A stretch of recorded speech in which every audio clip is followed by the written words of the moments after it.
Be someone who has achieved more. If you measure yourself against others, you consign yourself to perpetual dissatisfaction. A healthier and more productive approach is to compare yourself to who you were yesterday, or last month, or last year. Ask yourself, am I better today than I was in the past? Am I making progress, even if it's slow? Am I moving in the direction I want to go? This approach has several advantages. First, it's actually useful. When you compare yourself to your past self, you can identify specific areas where you've improved and specific areas where you've backslid.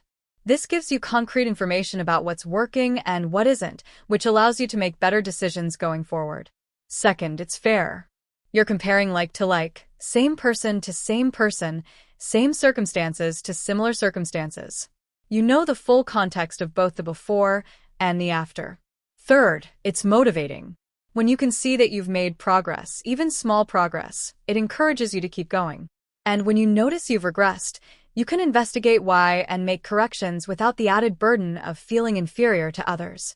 This doesn't mean you should never look at what others are doing. You can learn from others, be inspired by them, and use their achievements as proof of what's possible. But there's a crucial difference between learning from others and measuring yourself against them. When you learn from others, you're looking for strategies, approaches, and ideas you can adapt to your own situation. When you measure yourself against others, you're using their success as evidence of your failure. The first is productive, the second is demoralizing. Focusing on your own progress also helps you appreciate the complexity and difficulty of improvement. Real change is usually slow, incremental, and nonlinear.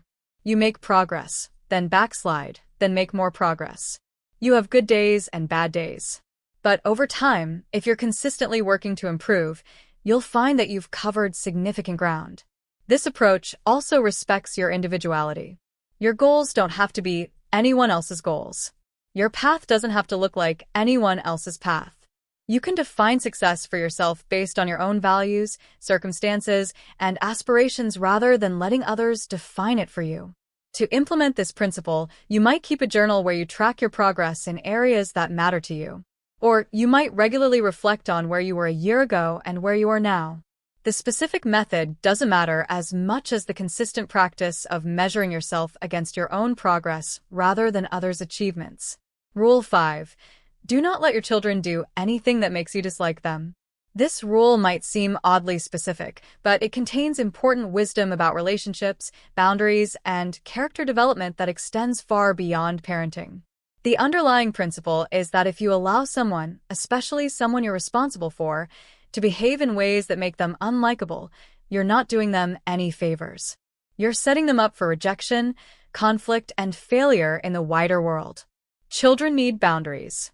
They need to learn that their actions have consequences, that other people have needs and feelings that matter, and that certain behaviors are unacceptable.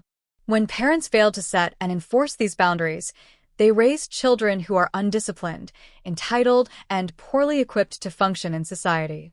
A child who is allowed to be constantly demanding, rude, or disruptive at home will face harsh consequences when they bring those behaviors to school, to other people's homes, or eventually to the workplace and adult relationships. The wider world is less forgiving than parents, and the lessons it teaches are often painful and humiliating. But beyond the practical consequences, there's something more fundamental at stake.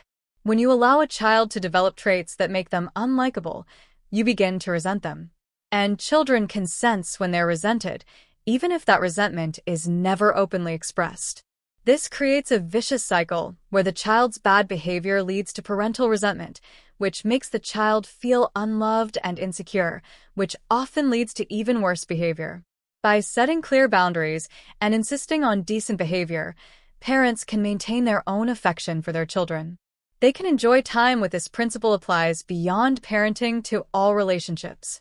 If you allow friends, romantic partners, or colleagues to treat you in ways that make you resent them, you're not being kind or generous. You're allowing the relationship to become toxic. You're storing up resentment that will eventually poison the connection. Healthy relationships require honest feedback.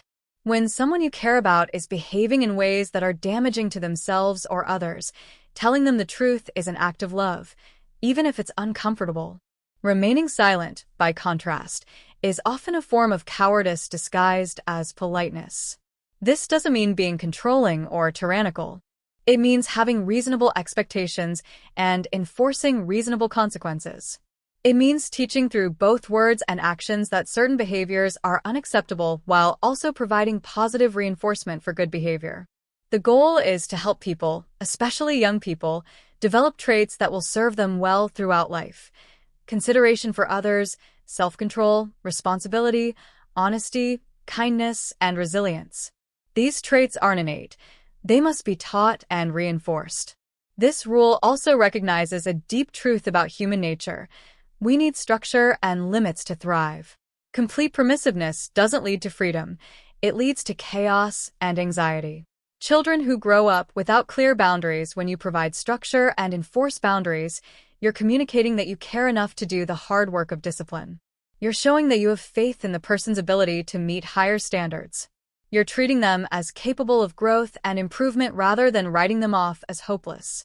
Rule 6. Set your house in perfect order before you criticize the world. It's remarkably easy to identify what's wrong with the world. Injustice, corruption, stupidity, and suffering are everywhere you look. And it's tempting to focus all your energy on criticizing these external problems while neglecting the chaos in your own life. But there's something dishonest and counterproductive about this approach.